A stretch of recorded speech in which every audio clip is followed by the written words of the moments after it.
అందరికీ నమస్కారం అండి. అందరూ బాగున్నారా? మేము కూడా బాగున్నాము. అయితే ఆవకాడో ఫ్రూట్తోని తన్వికి చేసే రెసిపీని మీ అందరితో షేర్ చేసుకుంటామనేసి చెప్పాం కదా, అందుకని చిన్న వీడియో క్లిప్ని అయితే తీసుకున్నామండి.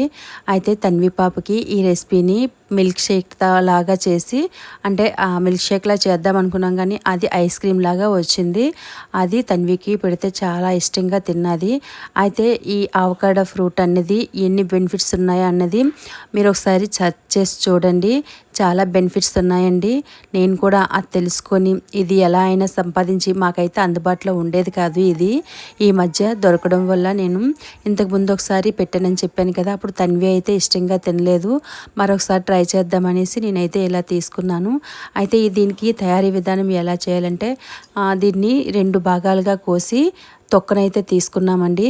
ఇందులో సగ భాగాన్ని మాత్రమే నేను చేశాను తన్వికి, తింటే మరోసారి చేద్దామని చెప్పేసి. అయితే దీన్ని చిన్న చిన్న ముక్కలుగా కట్ చేసి మిక్సీలో వేసుకున్నాను. దానికి కొంచెం మరిగించిన పాలు యాడ్ చేసి దాన్ని ఐస్ క్రీమ్ లాగా మంచిగా తయారు చేసి అయితే తన్వి పాపకి పెట్టామండి. అయితే ఫస్ట్ ఇది ఇలా తినలేదని చెప్పేసి నేనైతే ఖర్జూరం ముక్కల్ని చిన్న ముక్కలుగా కట్ చేసి దానిపై వేసి, అంటే ఖర్జూరం స్వీట్గా తగిలితే ఇది తింటుందని చెప్పేసి నేను ఖర్జూరం ముక్కల్ని అయితే పైన వేసుకున్నాను. వేసుకుంటే అది ఫస్ట్ ఒక స్పూన్ పెట్టుకున్న తర్వాత కొంచెం అయిష్టంగానే తిన్నది.